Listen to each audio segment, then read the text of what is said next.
Hello students, welcome to today's class. In the last lecture we were talking about energy level diagram. ठीक है, energy level diagram molecular orbital theory में atoms कैसे combine कर रहे हैं उनको energy wise दिखाते हैं. ठीक है, तो मैं आपको फिर से कुछ डायग्राम ड्रॉ करके दिखा देता हूं और इसके बेस्ड कुछ क्वेश्चंस हम करेंगे. एक एक्सिस पे हमने क्या लेनी है, एनर्जी लेंगे. We will take energy. ठीक है, वी विल टेक एनर्जी. तो सबसे नीचे क्या आएगा, 1s. 1s will combine with 1s of another atom. तो यहाँ से दो ऑर्बिटल्स बनेंगे, एक जिसको हम कहेंगे सिग्मा 1s और दूसरा जिसको हम कहेंगे सिग्मा स्टार 1s. ठीक है, ऐसे ही 1s के बाद क्या आता है, 2s. एक का 2s, एक एटम का 2s दूसरे एटम के 2s के साथ कंबाइन करेगा. s फिर से है, यानी कि फिर से एक ऑर्बिटल. दो atomic orbital will combine to give you two molecular orbital. एक क्या होगा, सिग्मा 2s, दूसरा क्या होगा, सिग्मा स्टार 2s. स्टार से क्या इंडिकेट करते हैं, एंटी बॉन्डिंग मॉलिक्यूलर ऑर्बिटल. फिर क्या था, 2p. 2s के बाद क्या आएगा, 2p. इसके अंदर तीन ऑर्बिटल्स होते हैं, कौन कौन से, px, py, pz. when they combine, तो यहां से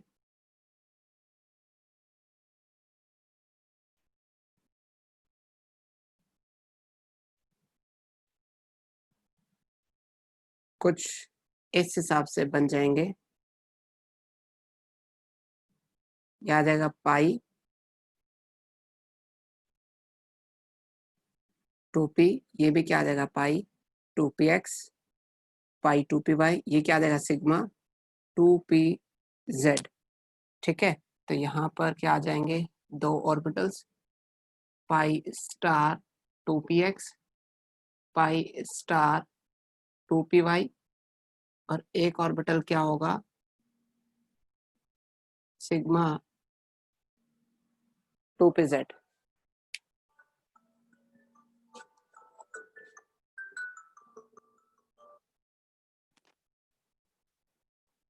ठीक है, तो ये एनर्जी लेवल कल हम कर चुके हैं. मान लेते हैं कि आपको जो है नाइट्रोजन के लिए करना है. ठीक है, किसके लिए, नाइट्रोजन के लिए. आप किस मॉलिक्यूल की बात कर रहे हैं, नाइट्रोजन एटम की. यहाँ नाइट्रोजन एटम, यहाँ भी क्या आएगा, नाइट्रोजन एटम. ठीक है, तो यहाँ पर क्या आ जाएगा, 1s2, 2s2, 2p3. बड़े ध्यान से समझना, 1s2, 2s2, 2p3. दूसरे नाइट्रोजन में भी क्या आएगा, 1s2, 2s2, 2p3. ठीक है, तो यहाँ से मॉलिक्यूल N2 मॉलिक्यूल कहाँ होगा, बीच में. ठीक है, ये बीच में क्या चल रहा है, N2 मॉलिक्यूल चल रहा है. तो यहाँ से एक इलेक्ट्रॉन उठाया, ये यहाँ जाएगा, ऐसे यहाँ से एक इलेक्ट्रॉन उठा के इधर, समथिंग लाइक दिस. ये हम कल बड़े डिटेल में कर चुके हैं. तो यहाँ से एक इलेक्ट्रॉन उठाओ, यहाँ, यहाँ से भी एक उठाओ, यहाँ, फिर एक और यहाँ से उठाओ, ये एक और यहाँ से उठाओ, ये थर्ड इलेक्ट्रॉन यहाँ. ठीक है, यानी कि अगर N2 का आपको बॉन्ड ऑर्डर निकालना हो, बॉन्ड ऑर्डर ऑफ N2 कैसे निकलेगा, वो निकलेगा हाफ ऑफ बॉन्डिंग इलेक्ट्रॉन्स. तो हम इसको भूल जाते हैं क्योंकि यहाँ पर बॉन्डिंग में जितने हैं उतने एंटी बॉन्डिंग में 0 हो जाएगा. यहाँ भी बॉन्डिंग एंटी बॉन्डिंग बराबर है, कैंसिल आउट हो जाएगा. तो यहाँ बॉन्डिंग में कितने हैं, 6 है. कैसे, 2 4 6, ये तीनों ही ऑर्बिटल कैसे हैं, बॉन्डिंग के हैं. तो 6 माइनस एंटी बॉन्डिंग में कितने हैं, 0 है. तो bond order will be 3. It will be diamagnetic.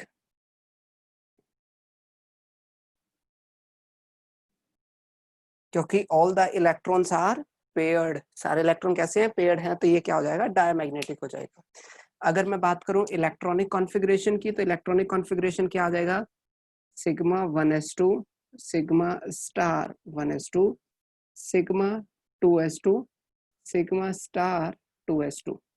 ठीक है, फिर क्या आ जाएगा, पाई 2px में 2, पाई स्टार 2py में 2 electron, sorry not pi star, pi 2p/2, और सिग्मा 2pz में फिर से क्या है, 2 है।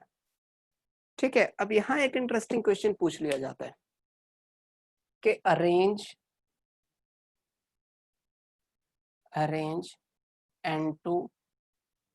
N2 positive N2 on the basis of increasing order of bond order।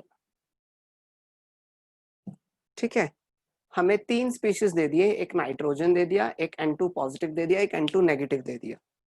ठीक है, N2 positive, when I right N2 positive का मतलब क्या है, उसके पास देखो एक नाइट्रोजन का एटॉमिक नंबर 7 है, दूसरे नाइट्रोजन का भी एटॉमिक नंबर क्या है, 7, तो टोटल इलेक्ट्रॉन कितने हो गए, 14 हो गए। All the electrons are, total electrons are 14। अगर टोटल इलेक्ट्रॉन 14 है तो इसमें से N2 पॉजिटिव कब बना होगा, जब एक इलेक्ट्रॉन लूज हुआ होगा। तो किसी भी एक नाइट्रोजन का, आपकी मर्जी है, चाहे इसका या इसका, एक इलेक्ट्रॉन कम कर दो, माइनस कर दो, तो क्या बन जाएगा, 13 इलेक्ट्रॉन बन जाएंगे, और ये किस में होंगे, N2 पॉजिटिव के अंदर। किस में होंगे ये, N2 पॉजिटिव में। यानी कि एक नाइट्रोजन का तो कॉन्फ़िगरेशन 7 के हिसाब से लिखो, और दूसरे का कॉन्फ़िगरेशन कितने के हिसाब से, 6 के हिसाब से। तो यहाँ पर मान लो ये कॉन्फ़िगरेशन मैंने कर दिया 1s2 2s2 2p3, लेकिन नाइट्रोजन जिसमें 6 इलेक्ट्रॉन है पॉजिटिव चार्ज वाला, उसमें क्या आ जाएगा, 1s2 2s2 2p2 आ जाएंगे, 2 इलेक्ट्रॉन आ जाएंगे, है ना। बड़े ध्यान से, कितने इलेक्ट्रॉन आ जाएंगे, 2 इलेक्ट्रॉन आ जाएंगे, तभी तो टोटल कितने होंगे 13, कि भाई 7 ये रहे और 6 ये रहे। ठीक है, तो अब यहाँ पर देखो सिर्फ फर्क क्या आएगा कि एक इलेक्ट्रॉन यहाँ से उठाया, यहाँ आ गया, फिर एक इलेक्ट्रॉन यहाँ से उठाया, ये यहाँ आ गया।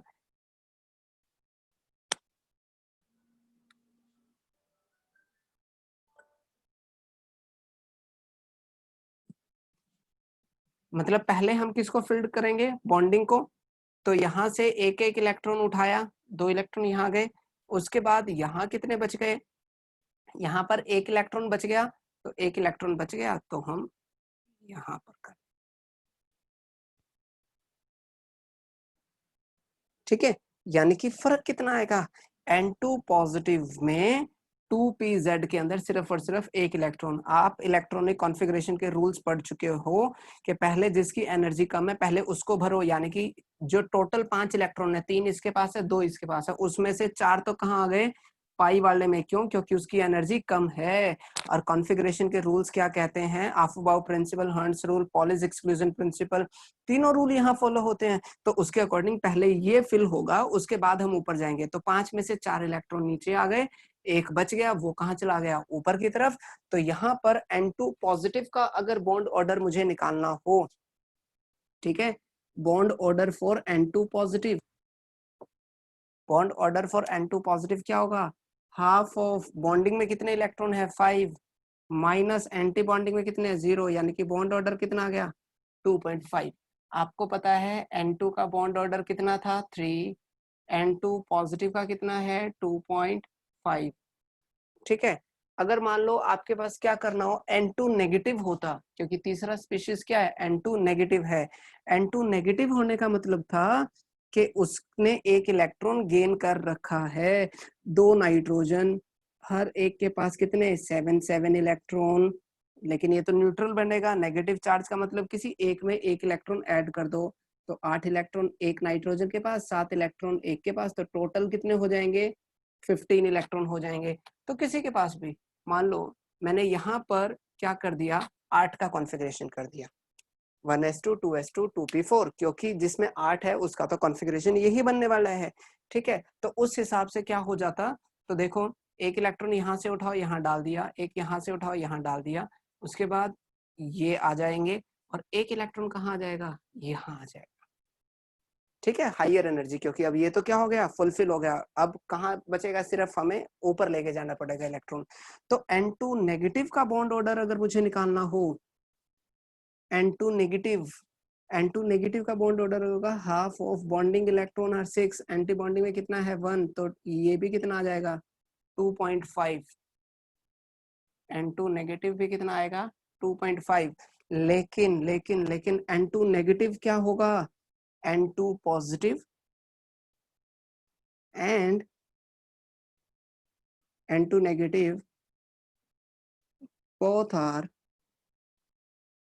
paramagnetic in nature।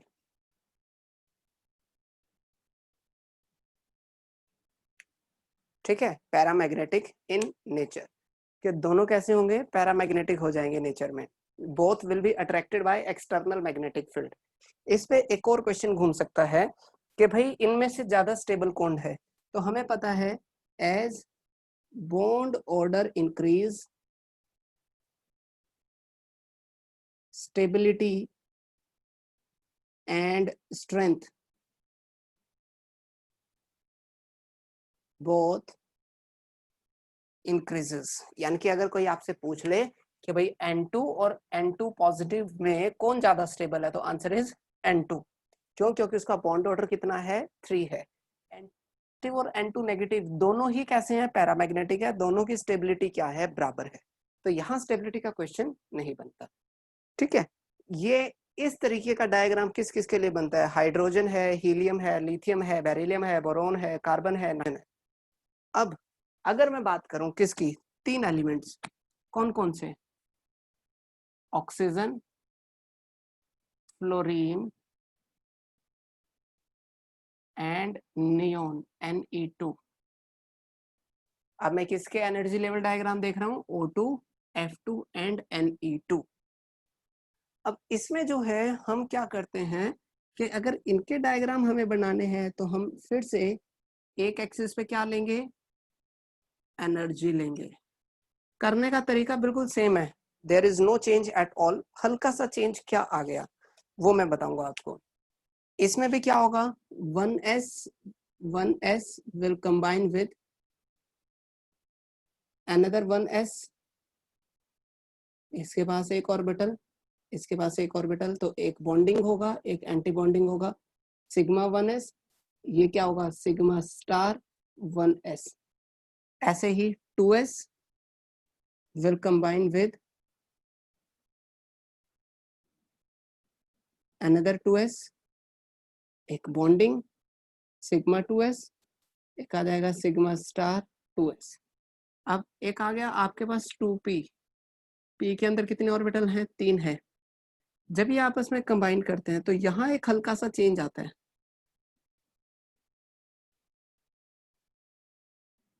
ठीक है, यहाँ एक हल्का सा चेंज आएगा, और वो क्या आएगा कि यहाँ पर देखो पाई वाले जो है नीचे की तरफ थे, लेकिन यहाँ पर सिग्मा 2pz और यहाँ पर आ जाता है पाई 2px पाई 2py। यहाँ पर फिर से 2 pi star 2px pi star 2py और सिग्मा 2pz। फर्क, डिफरेंस इज ओनली दिस कि ये जो है ये आपस में इंटरचेंज हुए हैं, मतलब जो ऊपर है वो नीचे और जो नीचे है वो ऊपर, सिर्फ इतना सा फर्क आया। ठीक है, अब इस फर्क के लिए रिस्पॉन्सिबल कौन है या हमें कैसे पता चला, this is a experimental fact कि ऑक्सीजन, फ्लोरीन और नियोन, ये जो लास्ट के 3 एलिमेंट हैं, इनके लिए सिग्मा बॉन्ड के ऑर्बिटल्स नीचे आ जाते हैं और जो है पाई बॉन्ड के ऑर्बिटल्स थोड़े से ऊपर चले जाते हैं। ठीक है, मतलब जब दो आपस में डिफ्यूज करेंगे तो डिफ्यूजन की हेल्प से ऑक्सीजन के केस में जो सिग्मा बॉन्ड होगा वो थोड़ा सा ज्यादा स्ट्रोंग होने की वजह से नीचे आ जाता है। ठीक है, सिग्मा बॉन्ड कहाँ आ जाता है, नीचे की तरफ आ जाता है। तो यहां से देखो, अगर मान लो ऑक्सीजन का बाकी सब सेम है, सिर्फ ये एक हल्का सा चेंज है तीनों के केस में। अगर मान लो O2 लिखा हो तो 1s2 2s2 2p4, ठीक है। तो ऐसे ही 1s2 2s2 2p4, तो आपको तो इसका पता है फुलफिल हो जाएगा, ये भी फुलफिल हो जाएगा। इसके पास कितने हैं, 4 इलेक्ट्रॉन यहाँ, 4 इलेक्ट्रॉन यहाँ, 4 में से 2 यहाँ आ गए और 4 यहाँ आ गए, 6 आ गए, तो एक एक इलेक्ट्रॉन यहाँ। अब O2 कैसा है, O2 has unpaired electron, because O2 has unpaired electron, तो O2 क्या होगा, O2 will be your paramagnetic,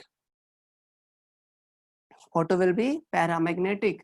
अगर मुझे क्या निकालना हो, बॉन्ड ऑर्डर, कैसे निकलेंगे, हाफ ऑफ, बॉन्डिंग में कितने हैं 6, एंटी बॉन्डिंग में कितने हैं 2, यानी कि bond order will be 2, bond order is going to be 2, ठीक है। इसका कॉन्फ़िगरेशन आप लिख सकते हैं sigma 1s2 sigma star 1s2 sigma 2s2 sigma star 2s2 sigma 2pz2 pi 2px2 pi 2py2 pi star 2px1 pi star 2py1, ठीक है। ये इसका इलेक्ट्रॉनिक कॉन्फ़िगरेशन आ जाएगा।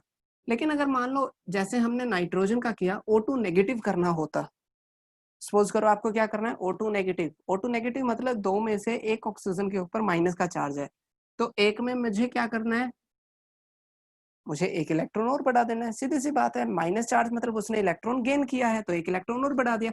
एक इलेक्ट्रॉन और बढ़ाने से यहाँ पर एक और इलेक्ट्रॉन आ जाएगा, तो O2 नेगेटिव का बॉन्ड ऑर्डर क्या आएगा, O2 नेगेटिव का बॉन्ड ऑर्डर आएगा हाफ ऑफ 6 - 3 यानी कि 1.5, ठीक है। उसके बाद O2 2 नेगेटिव अगर होता, 2 नेगेटिव मतलब 2 इलेक्ट्रॉन एक्स्ट्रा गेन कर रखे हैं, तो इस ऑक्सीजन में तो एक आप एक्स्ट्रा करवा चुके हो, इसमें भी एक एक्स्ट्रा करा दो। एक एक्स्ट्रा कराने का मतलब है यहाँ एक और इलेक्ट्रॉन आ गया, एक और इलेक्ट्रॉन आने का मतलब है bond order will be half of 6 - 4 यानी कि 1, and this will be your diamagnetic. ये कैसा होगा, डायामैग्नेटिक होगा, ठीक है। तो इस हिसाब से हम इनको कंपेयर कर सकते हैं कि O2 में बॉन्ड ऑर्डर सबसे ज्यादा है, तो बॉन्ड सबसे स्ट्रॉन्ग किस में है, बॉन्ड ऑर्डर, बॉन्ड ऑर्डर का ऑर्डर क्या आ जाएगा, O2 greater than O2 negative greater than O2 2 negative, ठीक है। बड़ा सिंपल। अगर आप पिछले कुछ लेक्चर्स को फॉलो कर रहे हो तो आपको फर्स्ट अटेम्प्ट में समझ आ जाएगा। सिर्फ फर्क क्या है, फर्क ये है कि यहाँ पर आपको रिवर्स कर देना है, बाकी सब कुछ सेम चलने वाला है, ठीक है। Now coming to the last topic of this chapter, last topic क्या आ जाता है, वो आता है हाइड्रोजन बॉन्डिंग का,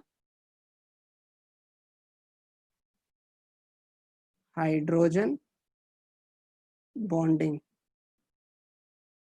ठीक है। हाइड्रोजन बॉन्डिंग समझो, मैंने लिया HF, फिर मैंने लिया HO या H2O लगा लो, या मैंने ले लिया NH3,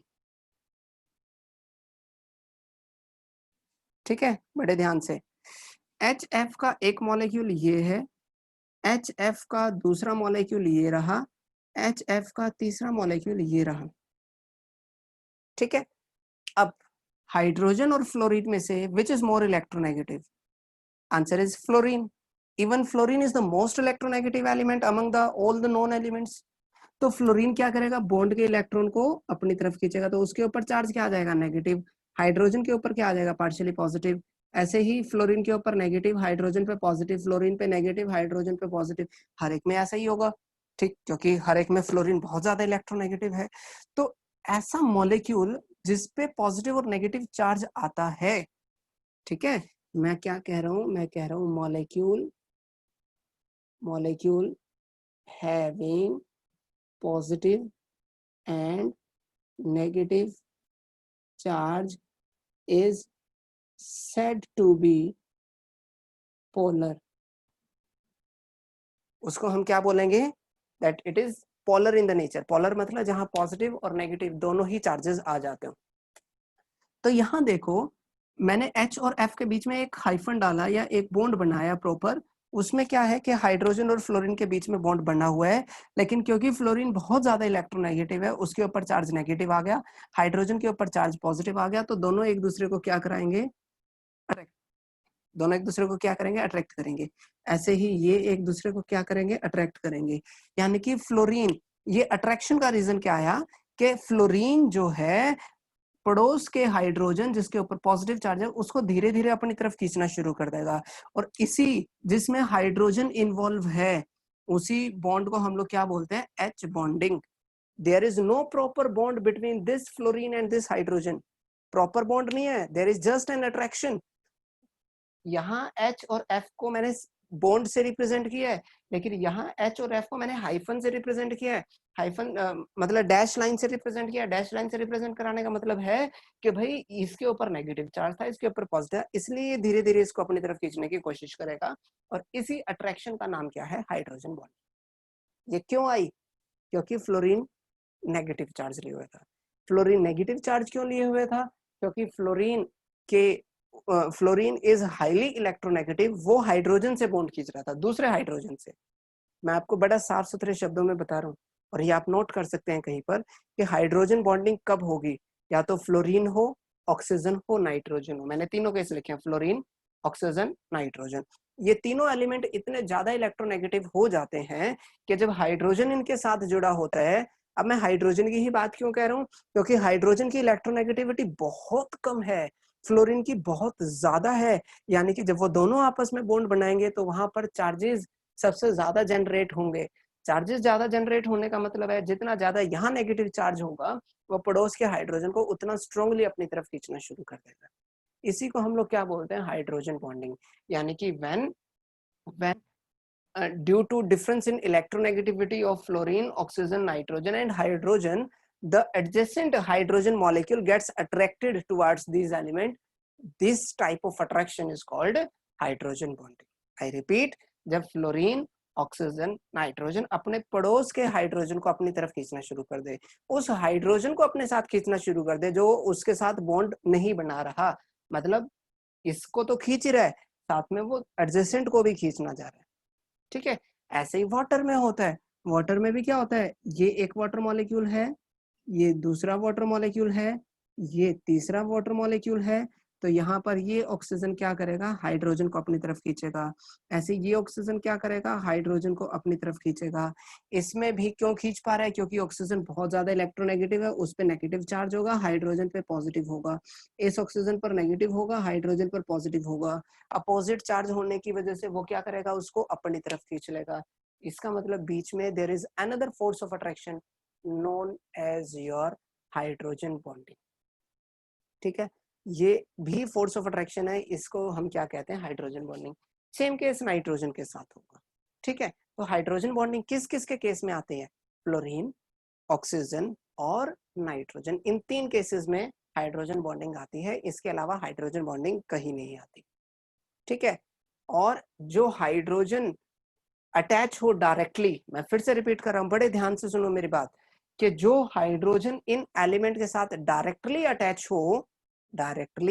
अटैच हो वो ही हाइड्रोजन बॉन्डिंग में होगा। क्यों वो ही हाइड्रोजन बॉन्डिंग में होगा, क्योंकि उसके ऊपर पॉजिटिव चार्ज सबसे ज्यादा होगा, क्योंकि जो उससे जुड़ा है उसी से तो वो इलेक्ट्रॉन सबसे ज्यादा पावर से खींच रहा होगा। तो यहां पर अगर मैं बात करूं टाइप ऑफ हाइड्रोजन बॉन्डिंग की, तो ये जो है दो तरीके के हो सकते हैं टाइप्स। फर्स्ट है इंट्रा मॉलिक्यूलर, सेकंड है इंटर मॉलिक्यूलर। इंटर वर्ड का मतलब क्या होता है, इंटर वर्ड का मतलब होता है बिटवीन टू डिफरेंट, जैसे कि international matches between two different countries, international flight between two different countries. आपको दिल्ली से बॉम्बे जाना है, मुंबई जाना है, अगर आप फ्लाइट से जाते हैं तो वो फ्लाइट इंटरनेशनल फ्लाइट नहीं है, वो कैसी है, डोमेस्टिक है, क्योंकि आप एक ही कंट्री में घूम रहे हो। लेकिन यहाँ से आपको अमेरिका जाना है, लंदन जाना है, तो वो कैसी फ्लाइट होगी, इंटरनेशनल फ्लाइट होगी। तो इंटर मॉलिक्यूलर, इंटर वर्ड मतलब between two different, molecular means molecule, यानी कि when H and fluorine are part of two different molecules, जैसे कि इसके अंदर देखो ये एक मॉलिक्यूल था, ये दूसरा मॉलिक्यूल था, फ्लोरीन इस मॉलिक्यूल का हिस्सा है, हाइड्रोजन इसका, यानी कि जो हाइड्रोजन बॉन्डिंग में फ्लोरीन और हाइड्रोजन इन्वॉल्व है, क्योंकि हाइड्रोजन बॉन्डिंग तो ये है डैश लाइन से, तो इसको हम क्या बोलेंगे, इंटरमॉलिक्यूलर, क्योंकि ये दोनों अलग अलग से है। वाटर, वाटर में ऑक्सीजन किसी और मॉलिक्यूल का है, हाइड्रोजन दूसरे मॉलिक्यूल का है, तो ये भी कैसी है, इंटरमॉलिक्यूलर हाइड्रोजन बॉन्डिंग। ठीक है, लेकिन अगर बात आ जाती किसकी, इंट्रा की, किसकी बात आ जाती, इंट्रा की, जैसे कि मैंने ये एक कंपाउंड लिया यहाँ पर OH और N डबल बॉन्ड O, मतलब बेंजीन रिंग के साथ मैंने दो चीजें जोड़ी हुई है, OH और NO2। तो यहाँ पर देखो H जुड़ा हुआ है ऑक्सीजन के साथ, ये इस ऑक्सीजन की तरफ अट्रैक्ट होगा, इसमें हाइड्रोजन और ऑक्सीजन दोनों एक ही मॉलिक्यूल का हिस्से हैं, यानी कि both H and oxygen, H and oxygen या फ्लोरीन या फिर nitrogen belongs to one molecule. ठीक है, दोनों एक ही मॉलिक्यूल से बिलोंग करते हैं, इसलिए इसको हम क्या बोलेंगे, इंट्रा। अगर ये दो अलग अलग, जैसे कि HF, जैसे कि वाटर, तो हम इसको क्या बोलते हैं, इंटर। अब यहाँ एक जेन्युइन सा क्वेश्चन माइंड में आता है कि out of inter and intra molecular which is a strong hydrogen bonding, क्या एग्जिस्ट, दोनों करती हैं लेकिन स्ट्रॉन्ग कौन सी है, तो answer inter molecular, inter molecular H bonding is strong.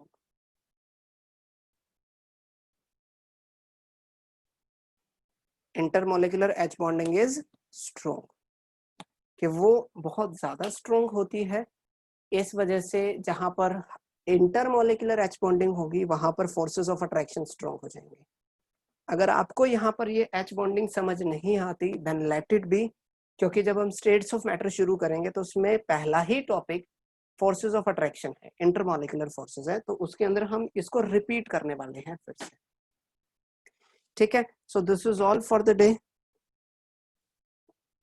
We have done this chapter. इसमें एक टॉपिक रह गया रेजोनेंस का, resonance I will cover in my doubt class. मैं यहाँ पर रेजोनेंस क्यों नहीं कराता उसका भी मैं रीजन बता देता हूँ, जैसे H बॉन्डिंग यहाँ भी है, अगले चैप्टर में भी है, ऐसे ही रेजोनेंस एक्चुअल में ऑर्गेनिक केमिस्ट्री का हिस्सा है, और जो हमारा इस चैप्टर में रेजोनेंस दे रखा है उसमें ना तो कोई रूल रेगुलेशन बताए गए हैं ना रीजंस बताए गए हैं, जबकि ऑर्गेनिक केमिस्ट्री में जब आप some basic concepts of organic chemistry पढ़ेंगे तब वहां पर ये रेजोनेंस बहुत ज्यादा डिटेल में दिया होता है। ठीक है, तो वहां पर रेजोनेंस पढ़ने का बहुत ज्यादा फायदा होता है, but still I will have a doubt class, उस डाउट क्लास में मैं आपको जो है ये रेजोनेंस भी पढ़ाऊंगा, थोड़ा सा उसका एक बेसिक आइडिया आपको दे दूंगा। ठीक है, तो आज के लिए सिर्फ इतना ही, मिलते हैं next time with some more interesting topics, और अगले जो है video will be regarding the NCERT back exercise. ठीक है, so this is all for the day, मिलते हैं